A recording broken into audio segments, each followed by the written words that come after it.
Gudiga diiwaangelinta iyo ururada siyaasadda ayaa ansixinta xisaabta qaranku shir ay isugu yimaadeen maanta oo ay taariikhdu tahay 15 bisha 8 sanada 2018.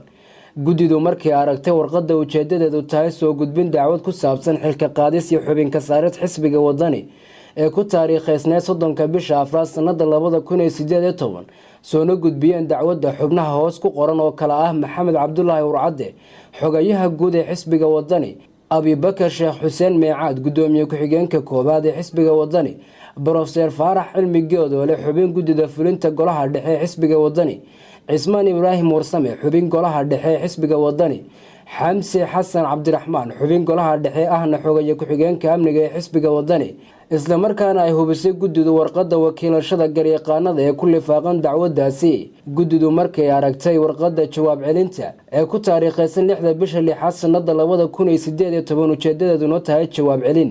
Gudidu markay aragtay qoraalada xisbiga wadani ee kala ah 1 warqadda ku taariikhaysan 14 bisha 4 sanada 2018 ujeedadeeduna tahay u soo jeedin gudida fulinta xilka qaadis xogayaha guud. 2 warqadda ku taariikhaysan 14 bisha 4 sanada 2018 ujeedadeeduna tahay go'aan gudida fulinta. 3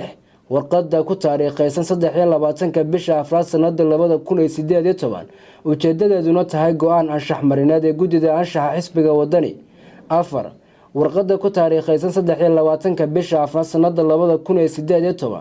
ujeedadeeduna tahay soo jeedin xilka qaadis. 5 warqadda ku taariikhaysan 23 bisha 4 2018 ujeedadeeduna tahay go'aan gudida fulinta ee xisbiga wadani. haddaba gudida diiwaangelinta ee ururada siyaasadda iyo ansixinta xisaabta qaranku markii aragtay qodobadiisa kala ah 10aad faqradiisa 4 25aad faqradiisa 6aad 26aad 29aad faqradiisa 1aad 2aad iyo 3aad gudidu markay akhriday qodobada kor ku xusan ee xeer number 14 2011 xeeroosaadka xisbiga wadani qodobadiisa kala ah 37aad faqradiisa 1aad xarafka B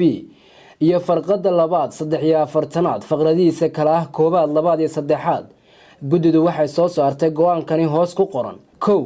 xilka qaadista dacwadayaasha kor ku xusan waxay sharci ku noqonaysaa oo kaliya markay shir isugu yimaadaan xubnaha golaha dhexe ee xisbiga wadani kadib ay ku ansixiyaan ama ku diidaan cod kala badh iyo hal dheeriya. 2 gudidu waxa ay faraysaa xisbiga wadani inuu qabsado shirkiisa golaha dhexe kuna qabsado muddo 3 bilood gudahooda oo ka bilaabmaysa 15 bisha 8 sanada 2018. 3 cidii ku qanci weyda go'aankan waxa u bannaan inay ka qaadato racfaan maxkamadda sare ee Jamhuuriyadda Somaliland muddo bil gudaheed ah oo ka bilaabmanta 15 bisha 8 sanada 2018. go'aankani ka soo baxay gudida diiwaangelinta ururada siyaasadda iyo ansixinta xisaabta qaranku dhammaantood waa ay saxiixeen go'aamadani balse waxa ay saxiixin kaliya